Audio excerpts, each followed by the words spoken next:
So to repeat, it's a great pleasure for me to welcome President Macron here today, along with his delegation. We are currently going through a very serious period. The last time we met, the outlook was fairly clear, and our mission was much easier. Our task was easier than what's at hand today. The pandemic caused economic problems that we never experienced before, never before in France and Germany or other countries for many decades. This is true here, this is true for the whole of the European Union. What we decided to do under our Franco-German recovery initiative, we wanted to show that France and Germany want to play a role in the upcoming months. What we want is to demonstrate that Europe is our future. Certainly we're all from different countries. Nonetheless, it's within the European community that we are strong. And this is why we wish to act within Europe to have global influence. I'm thinking of peace, the digital transition, and influence in many other areas. So over the upcoming months, we're working together so that Europe can overcome this crisis. The knock-on effects will be very long-lasting. You know, on July 1st, we will be taking over the presidency of the European Union. We've agreed with the French president that together we'll be tackling the challenges ahead of us, and we'll be providing mutual support. There are great expectations weighing on us. We know very well that it's not because France and Germany agree that necessarily we will all agree within the European Union. But when we're not united, things don't work out. So by acting together, we hope that we can make a contribution, a positive contribution, and really bring about impetus in the right direction. The European Council meeting on 17 and 18 July. We'll be talking about the financial framework, the several-year financial framework, among other things. We'll also talk about the recovery fund. Consultations have been underway. Charles Michel, the president of the Council, began meetings, consultations. Of course, we're supporting him, and we hope to find a solution, though our work's still cut out for us. Nonetheless, we would mention other priorities at hand. After the pandemic, we know the world will have changed. Today, we have to be investing in the future. This is even more important now than before. For instance, I'm thinking of protecting from climate change. In the fall, we'll be talking about further reducing CO2 emissions. We'll be endeavoring to further cut emissions, and there's no doubt about it. We must protect Europe more broadly. Why? Because we're an entire continent. Together we've decided to move forward and moving toward 2030. And not everybody's moving forward at the same pace as we. We'll be reorganizing to that end. Now, regarding the digital transition, we've got to strengthen our sovereignty in this area. Now, what do I mean by that? Digital sovereignty. It doesn't mean we need to do everything all by ourselves, but it means we need to decide ourselves what we intend to do. What we want is for the European Union to define its relations to the rest of the world, to Africa, China, our transatlantic relations. There are many challenges throughout, as we see this every single day. We'll be working with Portugal and Slovenia to ensure continuity of ongoing matters before handing over to the Portuguese presidency. We've talked about the Conference for the Future of Europe, and what we were saying about this is we could launch this once we will be president of the EU, and France will be able to come in this in 2022 when they will be President of the European Union. We also discussed foreign policy, Libya, of course. We discussed our commitments in the Balkans as well. We'll be coming back to bilateral questions as well somewhat later, for instance, to talk about the Aix-la-Chapelle Treaty. So we had lengthy discussions today. I hope this will have been a very fruitful day, not just for us, but for Europe in its entirety. Thank you very much for those words, and thank you very much for welcoming me here today. I'm very pleased, and it's a great honor for me to be the first leader to visit you since the beginning of the pandemic. I'm very pleased to be here at your side, almost to the day, 2 years after the summit we held together at this very place. I won't repeat what you've just said, you described this beautifully. The world we're in today was unthinkable 2 years ago. There have been such great changes. There have been such shocks, such trauma to our societies and our peoples. Health crisis, now economic and social crisis. Furthermore, we know how much we've achieved together, especially over recent weeks.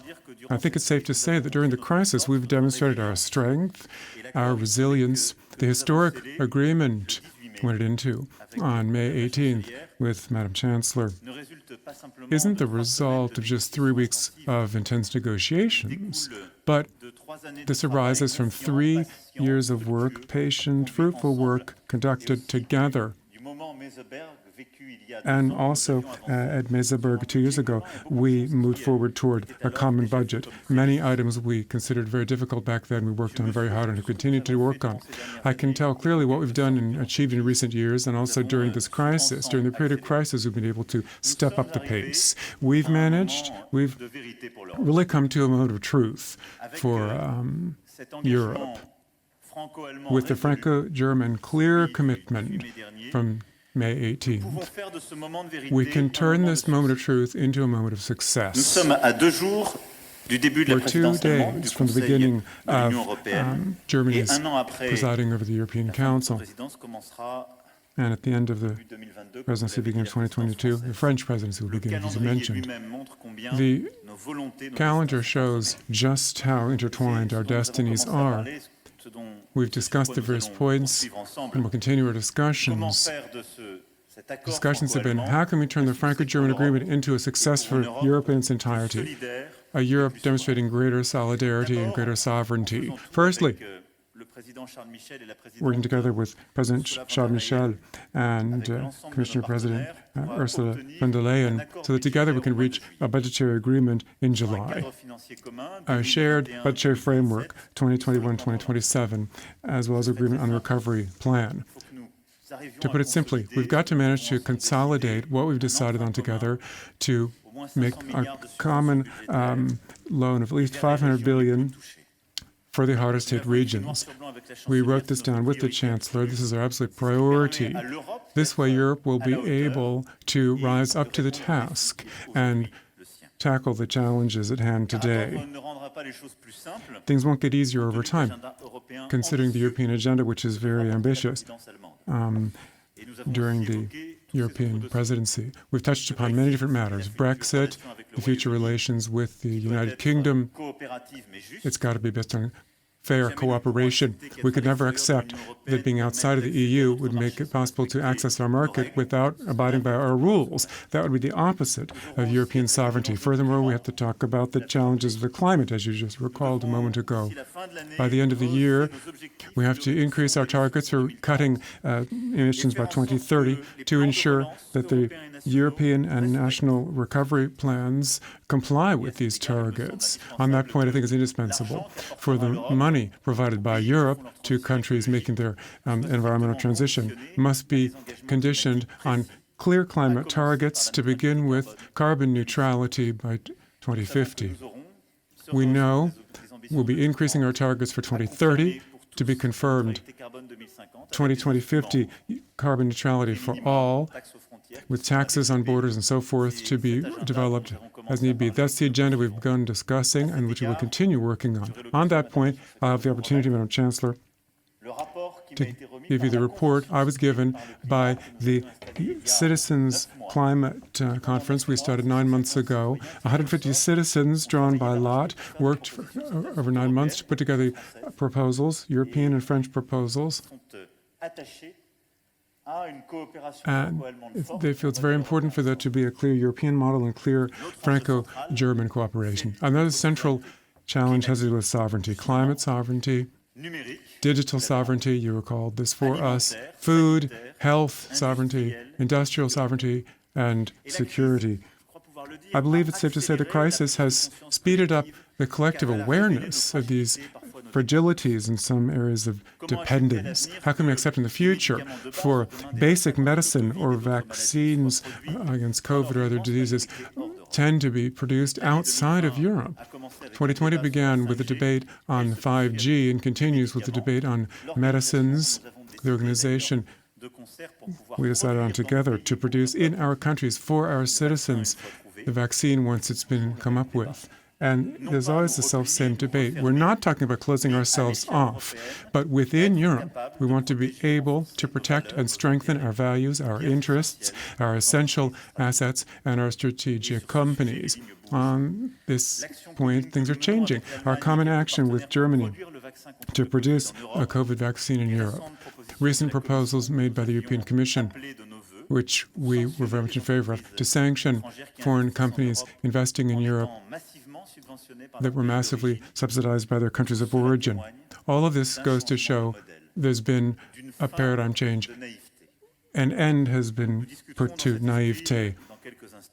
We'll be talking about some other international matters, our relations with China, and also our presence together in several areas of conflict and tension. A last point on this. It's the European model that we need to reform, protect, and promote. To talk about model doesn't mean everything's perfect and that we serve as an example or infallible, but there is a European identity, and therefore there must be European sovereignty. The crisis has shown this. It affected European countries differently. Everywhere there were shortcomings, and I'm sure mistakes as well, but throughout Europe also there was solidarity, accepting patients from other countries. I thank Germany and several German Länder for accepting French patients throughout Europe. There were large-scale social measures of support, job support, purchasing power support throughout Europe. We had free discussions, ongoing debate, transparent debate, and I do believe all of our fellow citizens realize exactly what this has meant. In many other locations worldwide, sometimes very hard hit and harder hit than we, social aid wasn't as large scale, nor aid to businesses. In many locations, the epidemic often meant halting democracy. That didn't happen in Europe. There's not one place in the world that has seen so much solidarity and freedom.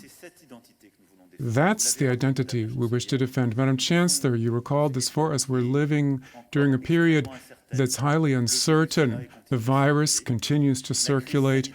The health crisis is no longer at a peak, but there's still many outbreaks. We have to be careful and vigilant to be able to act quickly. There's an economic and social crisis, which is very much present and will continue to become greater.